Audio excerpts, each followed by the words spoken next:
So I know that I can't be the only crafter who holds on to random supplies that we come across. This cardboard box I have been hoarding in my house for a long time. My daughter's bike came in it. It's a huge box. It's made of thick, high quality cardboard, and I've been holding on to it for months and months waiting for the perfect project. I finally figured out what I'm going to do with it. She's making something, and today I'm taking this box and I'm turning it into 2 Christmas posts for my front door.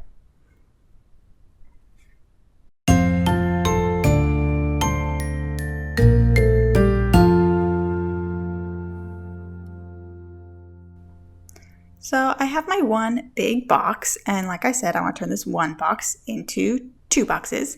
I can't just cut it in half because then one side is wide open and it's not fully enclosed box. So I need to cut it in a way that leaves some extra cardboard to fold over and make the 4th side. So my box is 9.5 inches tall. So my extra flap needs to be 9.5 inches long. So I find the center, mark my 9.5 area right in the middle of my 2 sides, leaving an even 7 inches on both sides. So when I'm done, my 2 boxes will be 9.5 by 7 inches. I have to make sure that when I cut this extra middle section is only on one side, and then I have to cut the opposite way on the bottom for the other side because I want 2 boxes, which means 2 flaps. I'll cut it out and I'll show you what I mean. Reduce, reuse, recycle. I am reusing.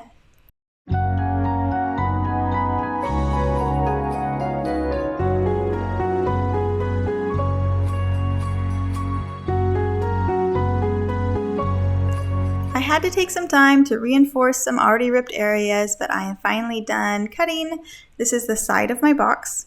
So I left an extra flap on this side, as you can see, and then the extra flap on the other side is going the opposite way. So when I pull them apart, I have 2 pieces that are exactly the same, almost a full box.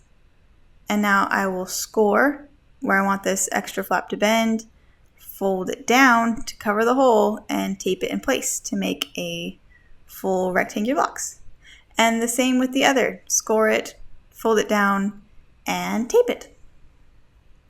So scoring just means to lightly cut it, not all the way through, very lightly, so that the material is weaker and more likely to fold exactly where you want it to, which is on the line. I used packing tape to secure everything together and also taped up all the other corners that I scored or were damaged on the original box to make this as stable as possible. And there we go, a little cutting and some tape, and now I have 2 very long and skinny equal-sized boxes for my pillars. I might wrap it a few more times around with more packing tape just because I want these pillars to be as strong as possible. But I don't like these pillars on their own. They need a bit of flourish, so I'm going to make some flat boxes for the top of my pillars using the same technique on this other box I've been hoarding, but just using the flaps to create 2 of the sides instead of just 1.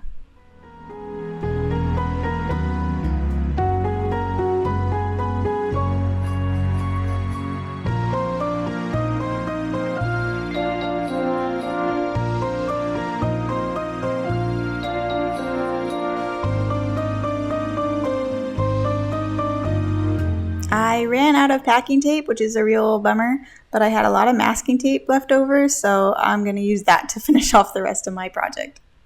Now that my boxes are all assembled, it is time to add the red and white candy cane detail, and I don't want my stripes to be uneven or too thick or too thin, so I take the time to mark out 9-inch sections on all the corners of my box, and then I'm going to add the stripes using duct tape.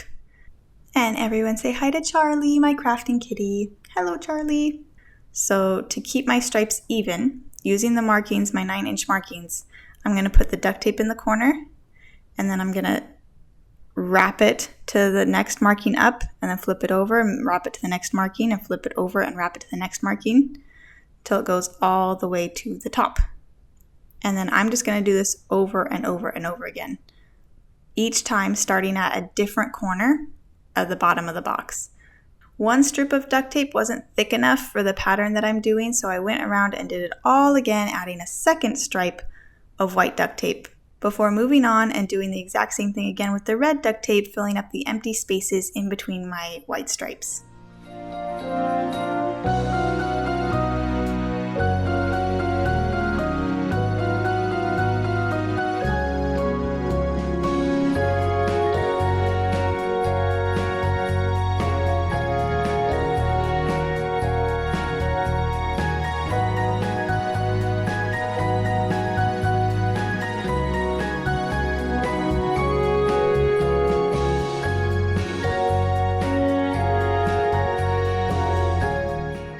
Whew, that took forever, but it is done and they are pretty even.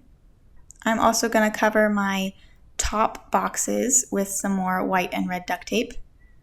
I decided to do white for the top and bottom and red for the sides.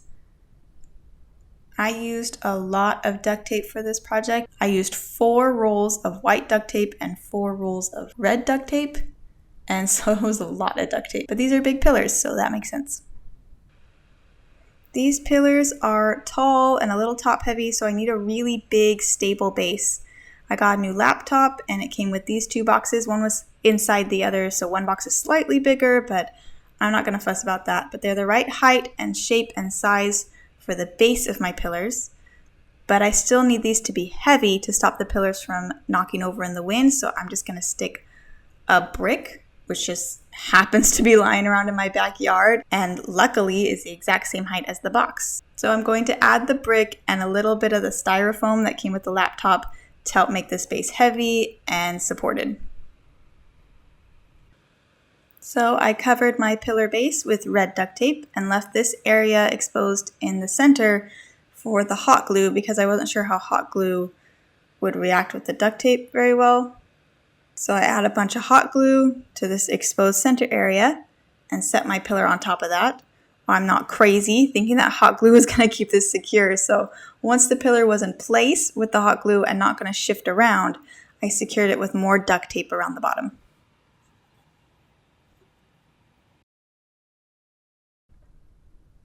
So these are my pillars as they look right now. They are really tall. They're like 4.5 feet tall, and they are red and white candy cane striped, and I love them. They are really stable, but they're missing a little bit of a Christmas flourish on top, so I'm going to get to work making that. So this is just a large silver glittery plastic ornament that I grabbed from the Walmart Christmas aisle, and I want to stick it on top of my pillar. But this little ornament top kind of gets in the way and it's not going to stay flat. So I need something to hold it in place. And this is why you don't throw out anything.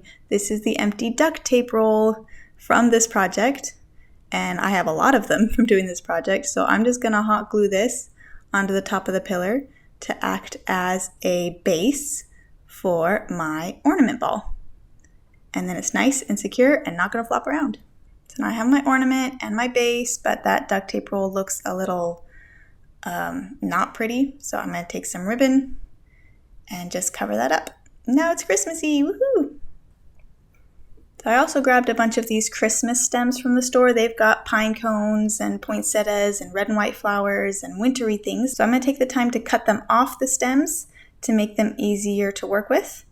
And then once they're all cut off and ready to go, I'm just going to hot glue them onto my pillar around the base of the ball.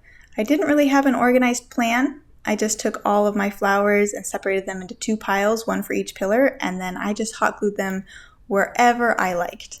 Once I was done with the ball, any extras that were left over went to decorating the base of the pillar.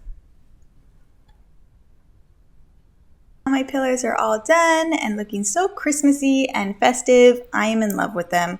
I am also in love with how little money it took to actually make these. I had the cardboard box. Duct tape, I did have to buy a lot of it, but duct tape's not that expensive.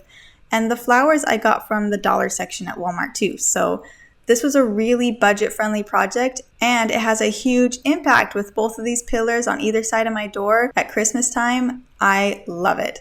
I also used one of these pillars as the North Pole for a neighborhood activity, so they're getting lots of extra use.